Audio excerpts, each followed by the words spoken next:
The ganache breaks at 11:47 at night and Kael does not make a sound. He pulls the saucepan off the burner in one clean move, sets it on the cold coil and stares at the surface. Dark at the edges, grainy at the center. The sharp smell of scorched Belgian chocolate rising through the kitchen and spreading across the apartment the way bad news spreads through a room, quietly, completely, without asking for permission. 2 hours of work. Gone. He sets the spoon down on the marble counter. Presses both palms flat against the edge and breathes through his nose exactly twice. Then he files it, calculates the time he has left before his morning delivery window closes and starts moving toward the fridge for a fresh pour of heavy cream. That is what Kael Riven does. He does not stop. He does not fall apart over spilled work. He absorbs the damage and adjusts and keeps going, because that is the only mode of living that has ever kept him standing. He is 31 weeks pregnant, and his lower back has been carrying a deep grinding ache since 3 in the morning that no pillow arrangement has been able to fix. He has a tasting delivery due for a Dior event coordinator first thing tomorrow, dark chocolate millefeuille, a violet and honey entremet, salted caramel profiteroles in boxes lined with tissue paper that costs more than most people spend on groceries, and none of it is ready to leave this kitchen yet. So he does not have the luxury of standing here in his feelings about scorched chocolate. He wraps one arm loosely under the curve of his stomach and turns back toward the prep station. The living room behind him is quiet. Tablet audio at low volume, some business broadcast, measured voices, the sound of men in good suits discussing numbers in the particular tone of people who have enough money to treat money like weather. His boys are on the couch where he left them. Zion on the left. Malik on the right, 5 years old and already occupying a room the way much larger people do. A steady, watchful quality that sits in both of them like something inherited, like a trait passed down from a source. Kael has spent 5 years carefully not namming out loud. He checks them from the kitchen doorway and then turns back to his work. Hi viewers, if you had spent 5 years building an entire life in silence, disappearing so completely that even your own reflection stopped asking questions, and then one ordinary Tuesday night threatened to unravel all of it, what would be the first thing you would grab on your way out the door? Drop that answer in the comments right now, because Kael Riven is about to find out what he grabs, and the answer is going to surprise even him. For 5 years this apartment has been exactly what he built it to be. Clean, controlled, a space that functions, a kitchen that earns, a life that does not need saving by anyone. He built this from a number in his bank account that used to have 2 digits in it and now has 7. Built it through early crypto positions and a silver allocation that aged well in a pastry business that started as a market stall in Prospect Park on Saturday mornings and is now fielding orders from Chanel, Dior, Tiffany & Co., and a private event firm in the West Village that puts his croissants on tables next to flower arrangements that cost more than his first month's rent in this city. He built it while pregnant the first time, while caring for newborns, while negotiating supply contracts on the phone with one twin on his hip and the other one crying from the next room.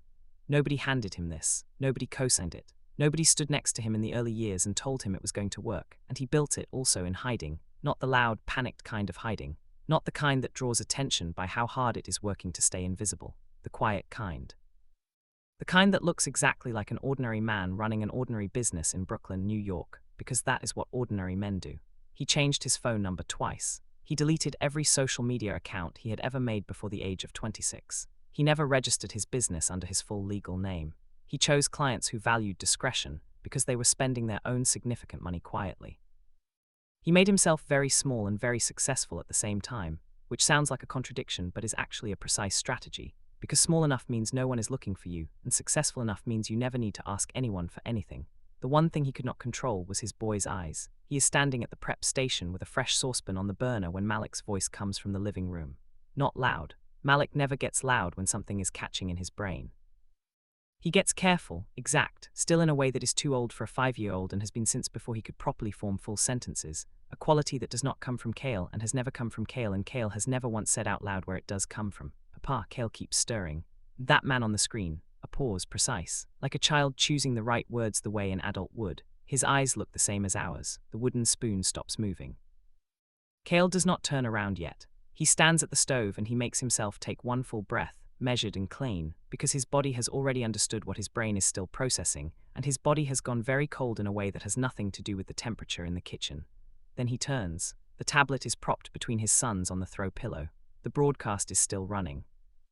A wide shot of a New York boardroom, floor-to-ceiling glass on the upper floors of a midtown building, the kind of room where the air itself seems to cost something.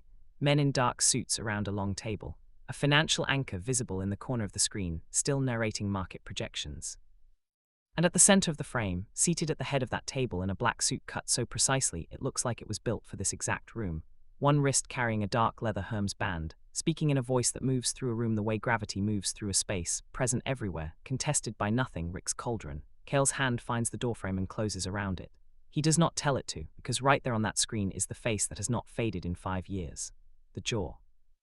The stillness, the particular way he holds authority in his body like it weighs nothing, like it is simply a physical fact about him the way height is a fact. And the eyes, pale amber at the center, deepening towards silver at the outer edge, unusual, permanent, the exact same pale amber and silver currently sitting in the faces of his 2 boys looking up at him from the couch. Zion tips his head sideways, studying the screen the way he studies everything, completely, without embarrassment, the way children study things before adults teach them that staring is rude. Then Zion's hand moves, small fingers crossing the surface of the tablet screen toward the lower corner of the broadcast interface, toward a small icon that sits alongside the comment and share buttons in the margin of the live player.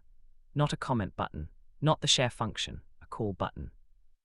A direct line embedded in the stream interface, private premium, the kind of access that does not belong on a public broadcast, the kind of line that should not even be visible on a civilian device, the kind of line that Kael will spend the next 48 hours trying to understand how it was active and accessible on his second-hand tablet on a Tuesday night in Brooklyn. He moves across the living room, 4 steps, 5, one hand pressed into his lower back, all his weight forward.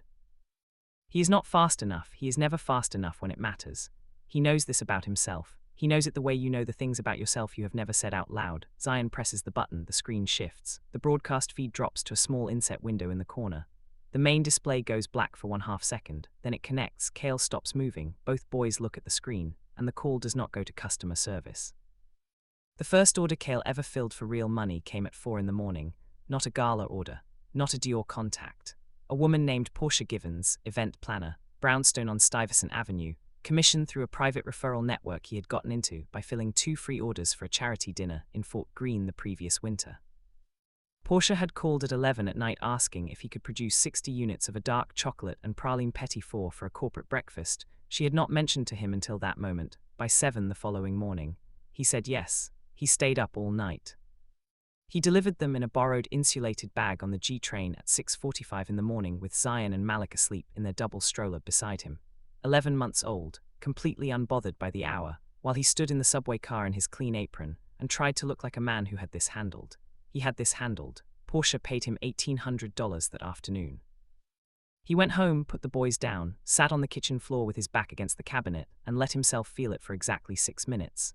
Not relief, not pride, something quieter and harder than both of those. The particular feeling of a man who has just confirmed to himself that the exit strategy is working, that the calculation was right, that he can do this. He got up off the floor, made a business plan, opened a separate account. That is what the life Kael built looks like from the inside. From the outside, it looks like success. From the inside, it feels like a machine he is always slightly ahead of, always feeding the next component in before the current one runs out, always calibrating the balance between what he shows the world and what he keeps pressed flat and out of sight. The bakery is not his cover. It is real. The revenue is real. The artistry is real. The $18 croissants that the Gucci crowd comes to his window for on Saturday mornings are genuinely the best croissants available in a 4-mile radius, and he knows this because he has eaten all of his competition. But the bakery is also the visible part of a structure that extends further than most people who know Kael Riven would ever guess. Because nobody who watches him hand-wrap entremet boxes at a client tasting in Soho knows what his trading account looks like. Nobody who schedules a call with him about a Tiffany anniversary dinner order knows that 3 years ago he took a position in silver futures based on a pattern he identified in the market himself, held it for 14 months through 3 separate downturns while everyone else was exiting, and closed it at a number that added a floor to his financial security he has not needed to touch since. Nobody knows about the crypto wallet. Nobody knows about the second investment account. Nobody knows about the 2-bedroom property in Carroll Gardens he purchased at the tail end of a down market and is currently renting at a rate that covers his own monthly overhead twice over. Kael Riven is wealthy, not flashy wealthy, not the kind of wealthy that announces itself, the kind that insulates. The kind that means when something goes wrong, there is room to absorb it without asking anyone for help. He built that deliberately. He built it because he understood something important about the world 5 years ago, something that the night with Rick's cauldron taught him in a language his entire body understood even when his brain was still catching up. Power protects itself first. And if you do not have power, you build something else that functions the same way. You build stability so complete and so self-contained that the people who might otherwise use your need against you can find no entry point. You close every door. You leave no need unmet. You become the kind of person who does not require anything from anyone, and you do it not because you do not feel things, but because you understand that feeling things in front of the wrong person is a form of exposure you cannot afford. His boys are the one place where that logic breaks. Zion is the one who laughs first in any room. Wide open, no hesitation, the kind of laugh that recalibrates the mood in a space just by existing. He is also the one who will hold a stranger's hand in a grocery store checkout line without a second of awkward calculation, who draws pictures of people from memory that are too accurate for a 5-year-old, who told Kael at age 4 that the man on the television was sad behind his eyes, and was proven right when the news cycle caught up 2 weeks later. Zion feels the room before the room knows it is being felt. Malik is the one who watches, who asks questions that sound simple until you sit with them for a minute and realize they are not simple at all, who built a working pulley system out of yarn and an empty oatmeal container at 3 years old without being shown how, who does not say much in groups of new people, but says everything later at home in bed before lights out, processing the day with a precision that some adults Kael knows cannot manage. Malik is the one who said, last Tuesday at dinner, completely without context, "Papa, why do we not have a dad like other kids?" And Kael had looked at his son and given the answer he has been giving in different forms for 5 years, the one that is not a lie but is not the whole truth either, about how families come in different shapes and how their shape is a good one and how love is not about who is present but about how hard the people who are their work to make sure you know you matter. Malik had nodded, eaten his rice. Let it go for now. Kael knows that for now is a fixed resource. He knows the questions are going to get harder. He knows that one day, not far away now, the answer he has been giving will no longer be sufficient, and his boys will look at him with those amber-silver eyes and ask the real version of the question, the one that does not have a smooth answer, the one that points directly at the door Kael has been standing in front of for 5 years refusing to let anyone open. He tells himself he will handle it when it comes. He handles everything when it comes. He always has. What he does not account for, what no amount of planning covers, is a Tuesday night and a second-hand tablet and a broadcast interface with a private line embedded in it, and a 5-year-old boy who moves fast and presses buttons before the adult in the room can cross the distance. He didn't run from Rick's cauldron because he was weak. He ran because he understood power. He understood it well enough to know that when you are standing next to it without protection, the only rational response is to move while you still can. The question is whether moving was ever actually possible in the first place. The night it happened, Kael wore borrowed shoes, not because he could not afford his own. He was doing fine by then, market position holding, bakery accounts growing, the early hustle starting to pay out in ways that were beginning to feel less like luck and more like earned geometry. But the invitation had arrived with 12 hours' notice through a contact in the food industry event circuit, and the shoes he had bought for formal events were still at the cobbler on Atlantic Avenue getting resold. So he borrowed a pair from his friend Devin Okafor, same size, slightly too narrow, the particular discomfort that sits below the ankle and announces itself every third step, and he went to the gala anyway, the Meridian Society annual gala.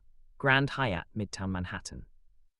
November, the kind of event where the dress code is black tie, and the subtext is money measuring money across the room, and deciding whether to speak to itself.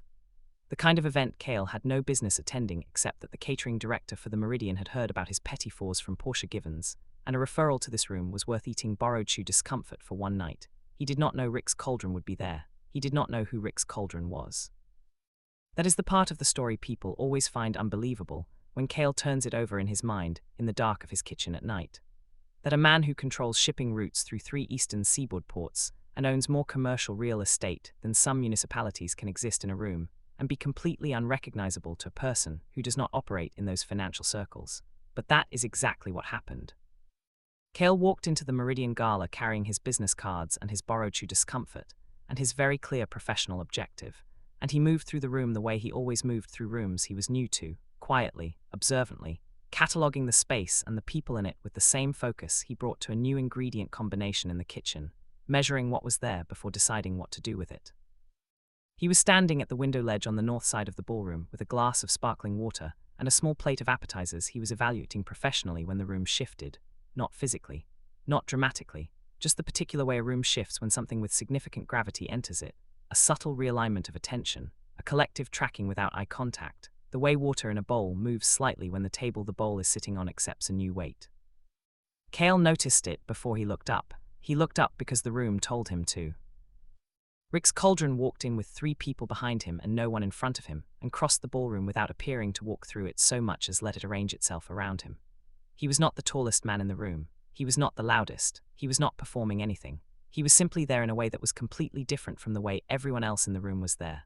The way a fixed point is different from everything moving around it. He looked up. He found Kael in the window ledge across the ballroom with no apparent effort. Like Kael had been where he was always going to be, and Rix had simply arrived at the point in the evening where it was time to acknowledge that. Kael looked away first. He took a deliberate drink of his water and turned to the window and told himself that meant nothing and went back to evaluating the appetizers. 20 minutes later, Rix was standing beside him. He did not introduce himself. He did not use an opener. He looked at the city through the glass and said, in that low, even voice that moved through a room the way gravity moved through space, "You've been watching the northeast corner of this room since you arrived." Kael looked at him. "You've been watching me watch it." A pause. Then something shifted in Rix's face that was not quite a smile and was more controlled than amusement, but was in the same family as both. Fair. They talked for an hour and a half. Not about money, not about business, not about the kind of subjects two people at a gala are supposed to anchor themselves to. About the city. About what it costs to build something real in a place that is constantly eating the things people try to build. About what it means to be from nowhere and make yourself into something specific, and whether that something is ever actually finished, or whether finished is a line you keep moving further ahead so you have somewhere to keep walking toward. Kael told him about the bakery without using it as a pitch.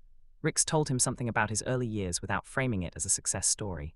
The conversation moved the way good conversations move, not toward a destination but through something, opening as it went. Kael knew the whole time that he was in something he should be careful about. He knew it the way you know a surface is hot before you touch it. The information is available before the contact, and the contact happens anyway.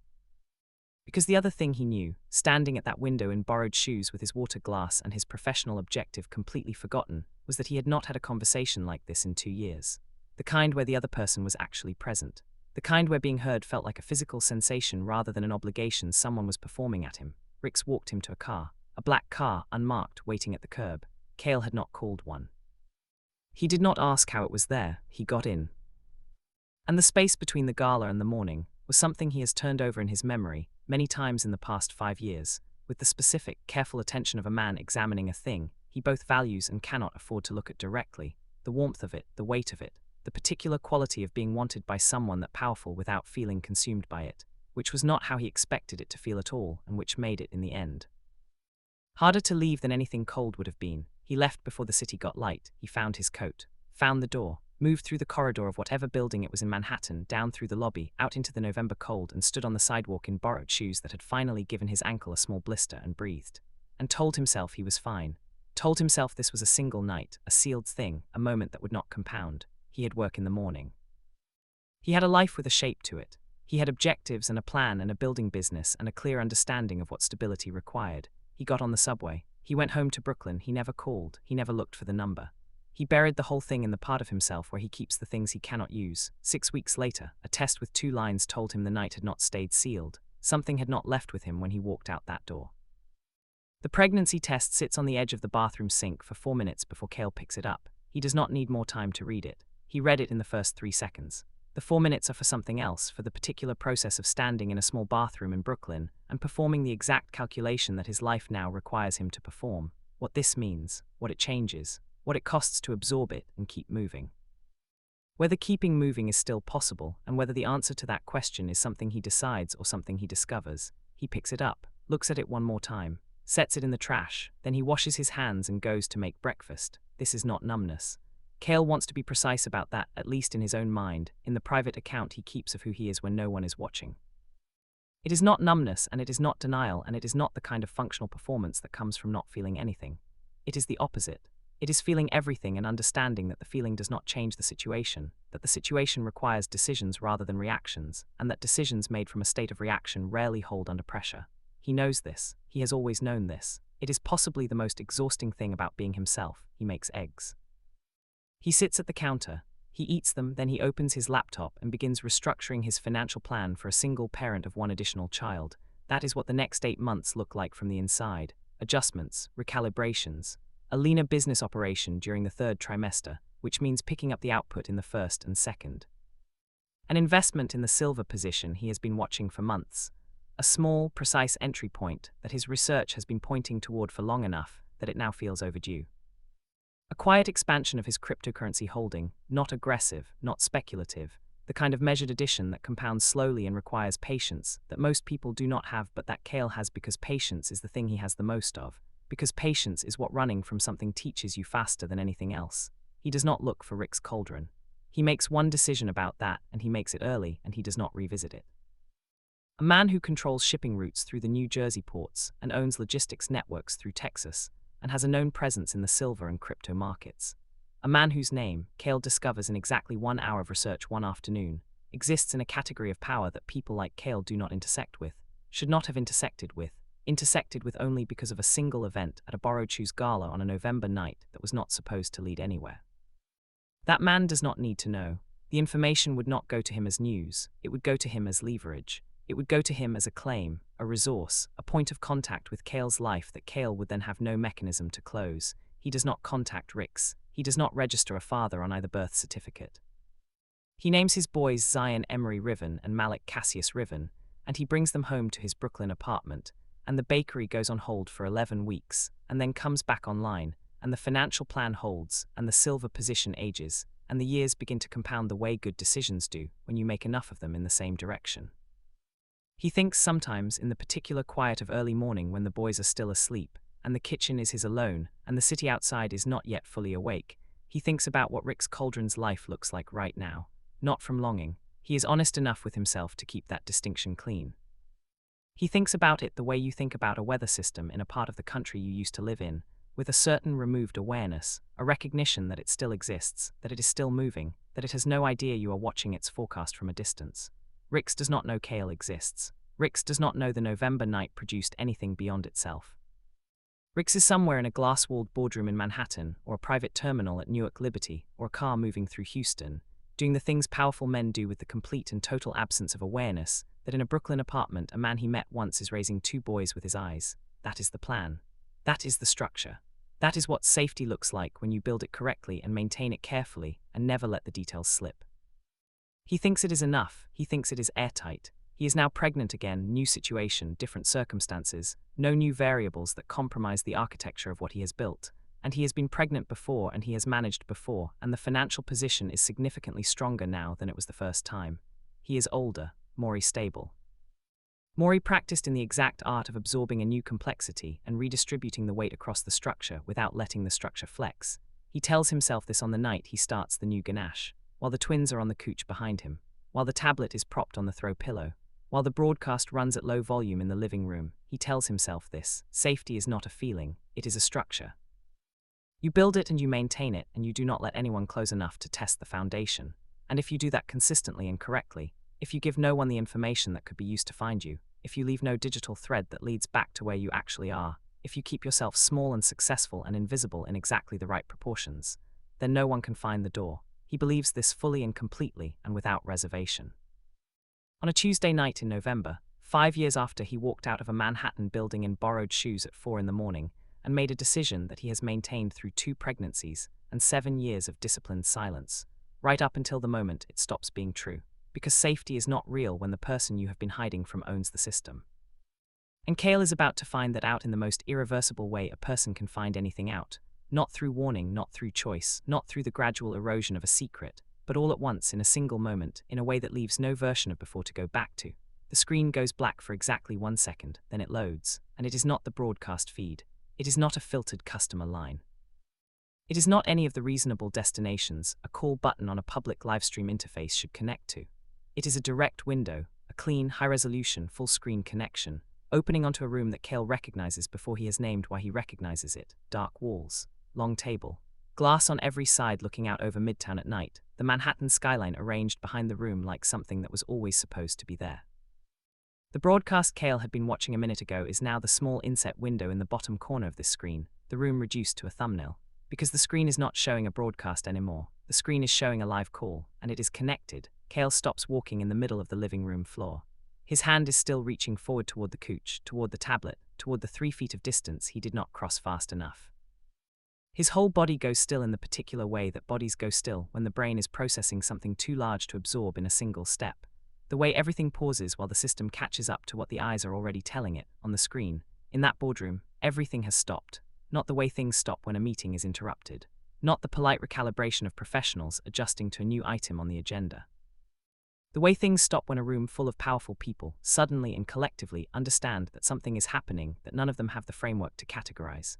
3 advisors in dark suits who were taking notes are no longer taking notes. The financial anchor from the broadcast is visible in the corner inset, still narrating to an audience that no longer has the full frame, unaware that the man she was interviewing has stopped answering her questions entirely, because Rick's cauldron has turned. Not toward a door, not toward an assistant entering the room, toward the screen, toward the call, toward the 2 small faces now filling the display of the tablet in a Brooklyn apartment, backlit by the warm glow of a throw pillow lamp, looking back at him with wide eyes and the specific expression of children who have done something they are not entirely sure was allowed and are now waiting to find out which way it lands. Zion waves. He does it the way he does everything, completely, without hesitation, with the full open confidence of a child who has never been given a reason to be embarrassed about what he is. He raises one small hand and waves at the man on the screen the way you wave at someone through a window on the street. Natural, unhurried, Malik does not wave. Malik looks, the careful, exact, going too deep look that he brings to everything he wants to understand.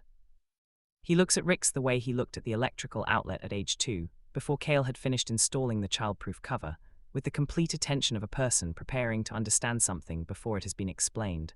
The room on the screen is absolutely silent. Rick's cauldron does not move. He sits at the head of that table, and he looks at the screen, and Kael can see, even from across the living room, even through the small tablet display, even at this distance and this angle, he can see the exact moment it lands. It does not land slowly. It does not require processing time. It lands the way things land when they confirm something a body already suspected, immediately, completely, without the need for evidence, because the evidence is not information arriving from outside. The evidence is recognition arriving from inside. The kind of knowing that bypasses the analytical mind and goes straight to something older and less arguable. Rix looks at those 2 small faces on the screen, and he knows. Kael is moving before the thought is complete, crossing the living room, hand reaching for the tablet. Every system in his body firing at once, adrenaline, muscle memory, the 5 years of contingency planning that lives below conscious thought in the part of him that has been maintaining this specific exit since the day the first test came back positive. He is fast, he is focused. He has run the scenario of a moment like this in his mind more times than he can count, and in every version of it, he moves and he closes the connection, and he buys himself time, and time is what he needs right now. Time is the only currency that matters in this exact moment. His hand closes on the tablet. He lifts it off the pillow. On the screen, for one fraction of a second, one single moment that lasts the full weight of 5 years compressed into a breath, Rick's cauldron's eyes move from the twins and find Kael. Not the twins anymore, Kael. Those pale amber eyes, silver at the outer edge, the eyes that Kael has not looked at directly in 5 years, and that have not faded in 5 years, and that are now looking at him through a screen in his own living room with an expression that is not anger, is not surprise, is not the loud reaction of a man who has been blindsided. It is something quieter, controlled. The expression of a man whose entire system has just received the information it has been working toward, and is now, calmly and completely, reorganizing around it. Kael ends the call. The screen goes black. The living room is so quiet he can hear the gas burner on the stove still running in the kitchen. He can hear his boys breathing. He can hear the city outside the window doing the ordinary thing it always does, indifferent, continuous, completely unbothered by the fact that his entire life just changed in the span of 45 seconds. Zion looks up at him. Was he asleep, Papa? He had quiet eyes. Kael does not answer. His hands are not shaking. He has too much discipline for that. But there is a cold running through his chest that is not temperature, that is not air conditioning. That is the specific cold of a man who has just looked at his own blind spot and found it was never actually a blind spot. It was always visible. It was always right there. He was just the only one who could not see it. He sets the tablet face down on the couch, picks up Malik, holds him against his chest for 1 full second longer than usual, and then sets him down and picks up Zion and holds him the same way. Then he puts both boys through their bedtime routine, teeth, water, the story they have been rotating through for 3 weeks, lights, and he does it with the same practiced steadiness he brings to everything, the machine that does not show its own cracking. He tucks them in, closes the door, stands in the hallway, processes. He has a list in his mind within 30 seconds. It is the list of someone who has spent 5 years preparing for a version of this moment, even while convincing himself the moment was never going to come. He will need to move the tablet off the home network. He will need to change the business contact number by morning. He will need to check what information is attached to the bakery's public-facing registration and close every access point that leads to a physical address. He will need to think about relocation, not panic relocation, not the kind that draws attention, but the kind of quiet, strategic repositioning that a man with his financial structure can execute without anyone noticing until it is done. Texas, Alaska, somewhere with a distance that buys time. He has options. He has resources. He has 5 years of preparation and a financial position that most people in his situation would not have. He can do this. He has always been able to do this. This is what the whole structure was built for. He goes to the kitchen, takes the ganache off the stove, sets the saucepan aside, stands at the counter in the quiet and makes himself breathe. His phone is face down on the counter next to the prep station. He does not look at it for 11 minutes, then he picks it up. There is one message.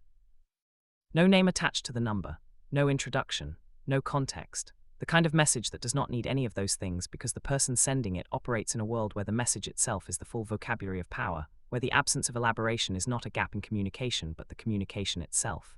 The message says exactly what it needs to say and nothing beyond it. 4 words. Kael reads them once. He does not read them again because he does not need to.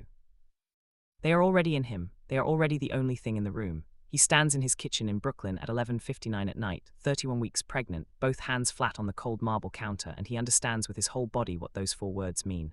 Not just the instruction in them, the architecture of them, the certainty, the complete and total absence of question, because in those 4 words there is no threat, there is no anger. There is no performance of dominance by a man who needs to demonstrate it.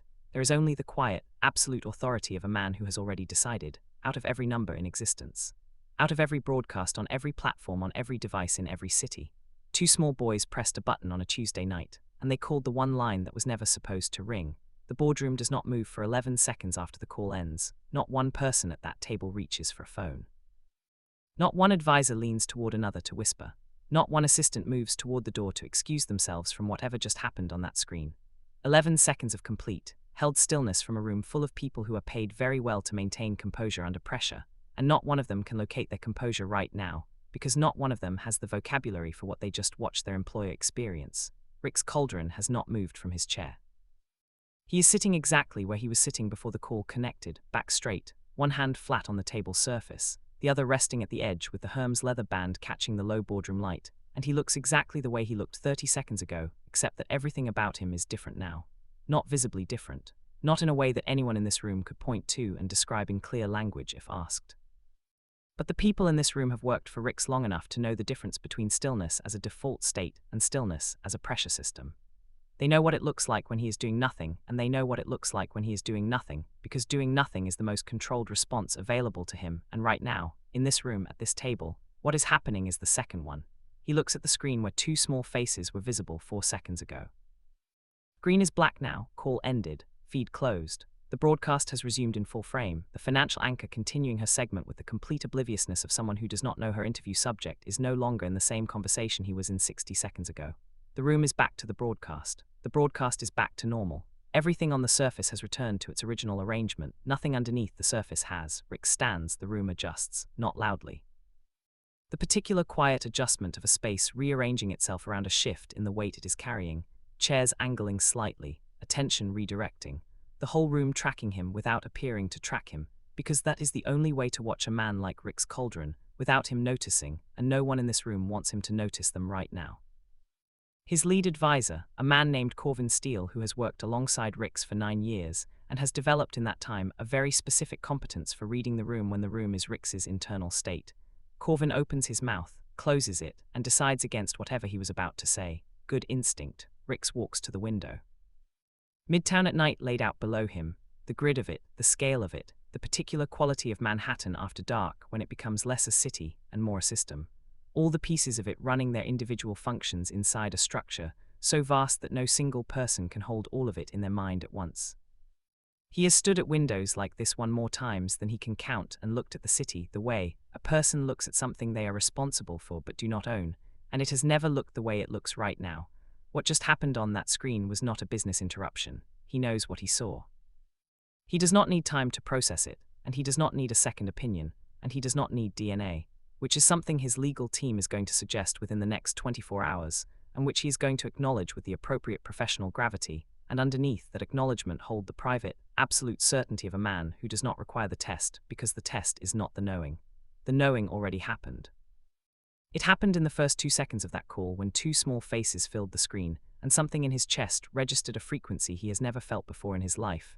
Not heard, not seen, felt, the way you feel a change in air pressure before you hear the thunder, and said without words and without room for argument, "Those are mine." The eyes were part of it. He is not naive about that.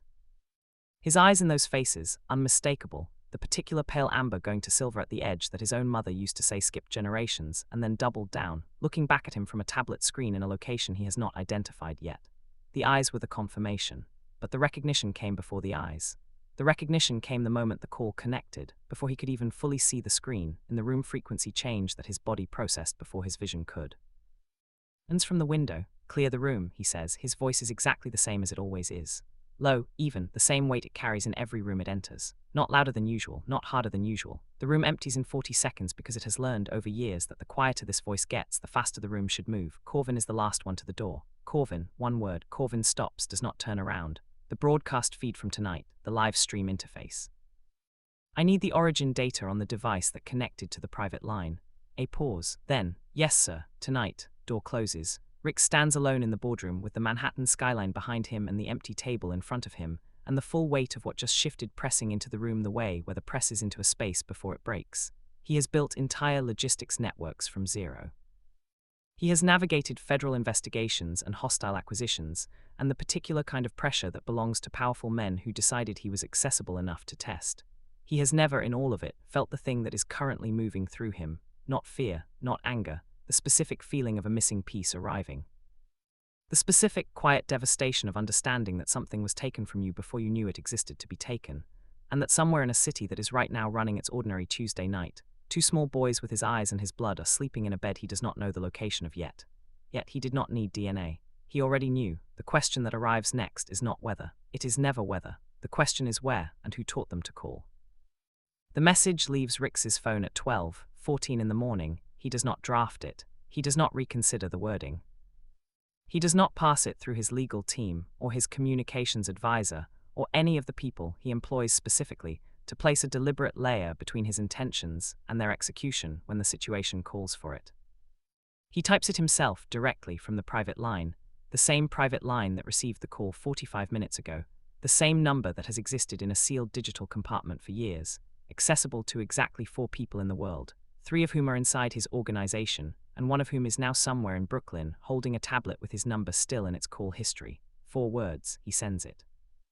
Then he sits back in the chair and sets the phone face up on the table and waits. He is not waiting for a response. He is not waiting for Kael to answer the message or call back or send anything.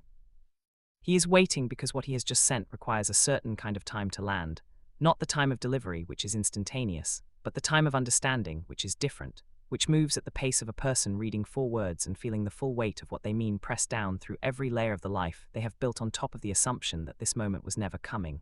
He is giving Kael that time, not from mercy, from precision.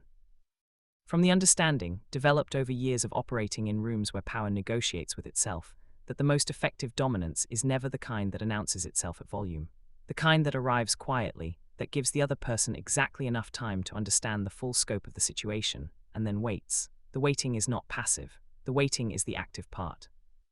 The waiting is what communicates, more clearly than any threat could, that there is no version of this situation in which the outcome changes. Kael is smart. Rix knew that in the first 20 minutes of the first conversation they ever had. He knew it the way he knows things about people quickly, not from what they say but from how they listen, what they reach for, where they pause before they answer. Kael listens like a person who is already 3 steps ahead and is choosing which step to let you see. Kael reaches for precision when other people reach for comfort. Kael pauses in the places where a person who is managing their own intelligence pauses, not because they are unsure, but because they are deciding how much of what they know to let into the room. He remembered him. That is the thing he has not said out loud to anyone, not Corvin, not anyone in the building, not anyone in the orbit of his life that has continued normally for 5 years while this particular thread went unresolved in the very back of him. He remembered Kael. Not as a name, he did not have a name. Not as a contact, there was no number, no trace. But the memory of a night in November that was unlike every other night in November, that had a quality of realness to it that the rest of that year did not quite match, that produced in him, in the weeks following, a specific kind of searching that he had eventually filed and covered over with the ordinary demands of a life that does not stop for things it cannot locate. He remembered. He had set that memory aside because a memory without a coordinate is not actionable. You cannot look for someone who does not want to be found. You cannot trace a thread that was cut at both ends. You can only move forward and carry the weight of it as a given, the permanent, low-level weight of the thing you cannot resolve pressing into the back of everything else you do without ever being loud enough to stop you from doing it. Until tonight. Tonight, a weight 5 years old became a coordinate. He picks up his phone. opens a different line. One of his people is already working on the origin data from the call, device registration, network address, the chain of digital information that connects a tablet screen to a physical address in Brooklyn. They will have it within the hour. They are good at this. They are paid to be good at this, and they are good at more than they are paid for, which is the specific quality Rick selects for when he builds a team. He does not need to manage the logistics of finding Kael. His people will do that. What he needs to do right now, alone in this boardroom at 12:20 in the morning, is understand what he is moving toward and how, because this is not a recovery of property. Rix is precise about that in his own mind right now before any other conversation happens about it. His children are not property. His connection to them is not a legal filing or a financial claim or a piece of leverage in a larger structure. What happened on that call tonight was not a business development. It was his son's faces on a screen and the confirmation of a loss he did not know he had sustained until 45 minutes ago. The way he moves from here matters, and Kael's fear matters less to him than Kael's cooperation, which means the way the message was worded, 4 words, no warmth, no softening, was calculated, not to terrify, to establish, to make clear in the most efficient possible language that the chapter of this story where Kael had the only information is over. The new chapter has a different balance. In Rix's world, heirs are not just family. That is what the people in his world say, and they are not wrong. There is a structural reality to what his bloodline means in the context of what he has built, the networks, the assets, the particular kind of power that accrues to a man like him over a long enough timeline, and that requires, at some point, a direction to flow. His heirs inherit that. His heirs become the living argument for everything he has built mattering beyond his own lifespan, but that is not why his chest is doing what it is doing right now. His chest is doing what it is doing because 2 small boys waved at him through a screen, because one of them was careful and exact and looked at him the way Rix himself looks at a room he is trying to understand before he enters it. Because the other one waved with the complete, open confidence of a child who has never been given a reason to be afraid of what he is. Those are his sons. And Kael had them for 5 years. It was not a threat. That is what made it worse. Kael reads the 4 words 11 times. He reads them standing at the kitchen counter with the phone in both hands and his lower back pressed against the cabinet edge and the ganache still sitting cold in the saucepan on the stove. He reads them until they stop being language and start being architecture, until they become the shape of the situation rather than a sentence inside it. Then he sets the phone down and walks to the window and looks out at the street below and thinks. He is good at thinking under pressure. He has had to be. And he has thought about this specific scenario more than he has ever admitted to himself. He has run the version of this night in his mind more times than he can count, has mapped the exits, has identified the variables, has stress-tested every component of the structure he has built against the specific weight of this exact moment. He has done this the way an engineer designs a bridge, not because he believes it will fail, but because he needs to know exactly how much it can hold before it does. The structure is holding. He tells himself this. He tells himself this with the same clean authority he tells himself everything, not loud, not repeated, not requiring agreement from any other source. The structure is holding. He has resources. He has options. He has a financial position that allows for movement, for relocation, for the kind of quiet repositioning that leaves no thread to pull. He has done it before on a smaller scale. He has restructured his life under pressure before, and the result was this: the apartment, the business, the boys, the years of compounded stability. He can do it again. He starts making the list. Alaska sits at the top of it: distance, climate, reduced network density, the kind of geographic removal that makes physical location difficult even for people with significant resources. He has looked at property in Juneau before, during a late-night research session 2 years ago when something in the news about Rick's Cauldron's expanding logistics footprint had activated the contingency part of his brain and sent him down a planning thread he eventually filed and did not return to. He knows the market there. He knows the cost of entry. He knows what his financial position can support. Texas is on the list too. Houston, West Side, far enough from the ports and the logistics corridors that Rick's controls to be outside the daily operational geography.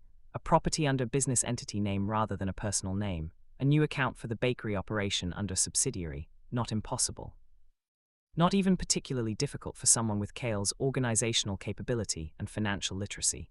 He has always known, in the back of the part of him that plans for things he publicly tells himself will never happen, that if the moment came, he would be able to move. He starts cross-referencing flight options in his head. Early morning departure, JFK or Newark. Boys out of school for the rest of the week. He will handle the school contact himself, the usual emergency family travel explanation, the kind of absence explanation that schools accept without escalating. He will pack light. He will pack only what matters. He will leave the bakery in a 30-day pause. He has done this before for maternity preparation. The client relationships can hold, and he will reach his destination and establish the new layer of the structure from there. He has time.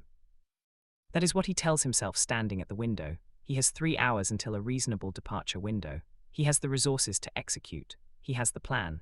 He has done harder things than this and landed on his feet, and this, for all its weight, is not harder than raising twins alone from birth while building a business from a market stall on Saturday mornings.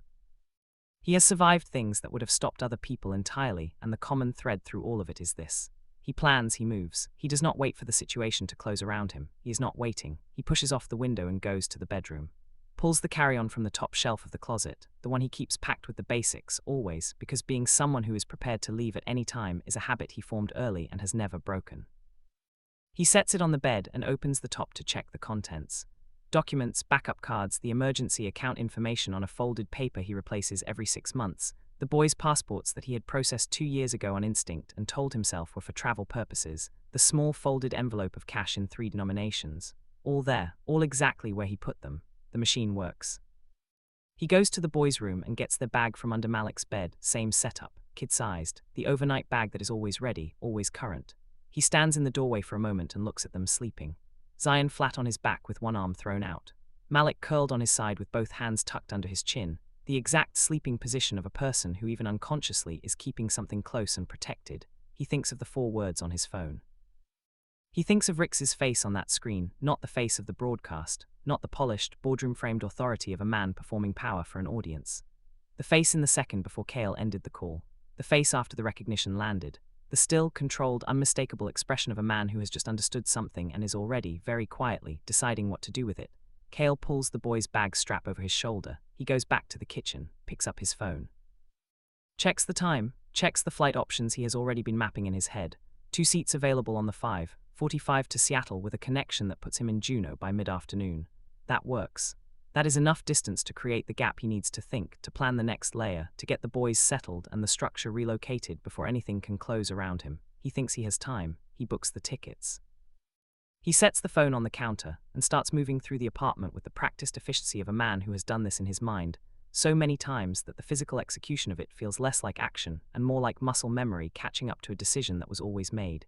He does not look at his phone again for 22 minutes. When he does, there is a second message from the same number. It is not 4 words this time. It is shorter. It says, "I know about the flight." Kael stands in the kitchen with both hands flat on the counter, and the full, cold, arriving weight of a truth he has been refusing to receive pressing into him from every direction at once. Not loud, not with any performance of dominance or anger or threat, just that 7 words. And in those 7 words is the complete and total collapse of the belief he has been living inside for 5 years. The belief that distance was protection. The belief that silence was armor. The belief that a man who controls ports and logistics networks and silver markets, and enough infrastructure to run a small country, would not have also the capability to see through every careful layer of a life built to be invisible. He thought he had time, but time was the one thing Rix already owned. The cars arrive at 6:17 in the morning and they do not make a sound, no engine noise, no door slam, no voice.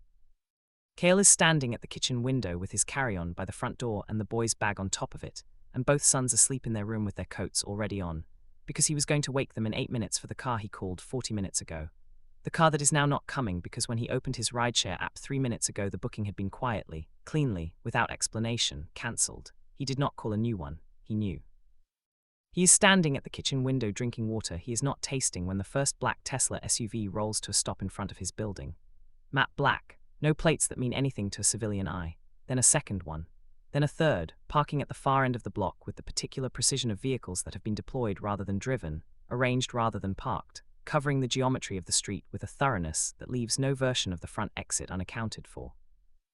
No one gets out immediately. That is the part Kael will remember. Not the cars, not the number of them. The fact that no one rushes. No door opens in a hurry. No one comes to the front of the building at a pace that suggests urgency or aggression or any of the things that Kael's body was prepared for, that his adrenaline had been building toward for 6 hours. There is just the presence. The cars, still and black in the early morning light, sitting in front of his building the way a fact sits in a room, not requiring acknowledgement, not asking for a response, simply existing in a way that changes the nature of every other thing present. Kael steps back from the window. He looks at the front door, looks at the bags. Looks down the hallway toward his boys' room where Zion and Malik are asleep in their coats, breathing the slow, even breath of children who do not yet know the shape of the morning they are about to wake into. His phone buzzes. He looks at the screen, a number he does not recognize, not the private line, a different number, clean and local, and when he reads the message it says only, "The building's rear exit is also covered. This is not to frighten you. Come down when you are ready. We will wait." He reads that last sentence 3 times. We will wait, not we are coming up, not you have 30 seconds. Not any of the language that belongs to force or urgency or the performance of power that needs to be heard to be believed. We will wait. The patience of a man who is certain about the outcome and therefore has no need to hurry toward it. The particular quality of authority that does not need noise because noise is for people who are not sure they have one. Kael knows what is standing in front of his building. He sets his phone down on the counter, walks to the hallway, stands in the doorway of his boys' room and looks at them. Zion's arm thrown wide, Malik curled close, both of them warm inside their small coats, entirely safe in the only way that has ever mattered, the way of not knowing yet. He looks at his sons for a long time, long enough to feel everything he has been running from and carrying and building against settle fully into the room around him. Then he straightens, goes to the front door, picks up both bags, and waits for his sons to wake up. No one knocked, because they did not need permission. Rix is already standing in the lobby when Kael comes through the stairwell door, not outside, inside. Standing in the lobby of a Brooklyn apartment building at 6:15 in the morning in a dark coat over a dark suit. No tie, one wrist carrying the Hermes leather band, looking exactly the way he looked on the broadcast screen, and exactly the way he looked in a Grand Hyatt ballroom 6 years ago, and exactly the way he has looked in Kael's memory for every day of the 5 years between then and now. Like a man who occupies whatever space he enters rather than simply standing inside it. 2 men are positioned behind him at a distance that is professional and unobtrusive, and makes the lobby feel half the size it actually is. No one else in the building is awake yet. Kael comes through the door and stops. He has Zion on his left side, his hand wrapped in his son's hand, and Malik on his right, tucked close against his leg with his small fist gripping the fabric of Kael's coat the way Malik grips things when a room is asking more of him than he has decided to give it yet. The carry-on is on Kael's back. The boy's bag is across his shoulder. He is 31 weeks pregnant, and he has not slept, and he is still, even now, even here, carrying himself with the particular uprightness of a person who will not be the first one to look away. He does not look away. Rix does not move. For 4 full seconds they stand in that lobby and look at each other across the distance, that 6 years and 2 children and 5 years of silence, and 4 words on a phone, and a Tuesday night in November, and a borrowed shoes gala, and one night that was never supposed to compound, all of it have created between them. The full weight of all of it is in the room and neither of them looks away from it, and neither of them says anything, and the lobby holds the whole thing in a silence that is not empty. Full. It is the fullest silence Kael has stood inside in 6 years. Then Zion looks up. He looks at Rix the way he looked at him through the tablet screen, with the complete open recognition of a child whose body already has the answer even when his brain is still forming the question. He tips his head. He looks at Rix's face. He looks at his eyes. Then he looks up at Kael, then back at Rix. He says nothing. He lets go of Kael's hand, takes 4 steps across the lobby floor, and stands in front of Rix, and just looks at him. Rix goes very still. A particular stillness that is not control over a reaction, but the presence of something so deep and complete that the body does not have a surface response for it. The stillness of a man who has not once in his life been unable to manage whatever the room presented to him, and who is now, quietly, in a lobby in Brooklyn at 6 in the morning, standing in front of a 5-year-old who shares his eyes and his blood and his particular quality of looking at a room before deciding what to do with it.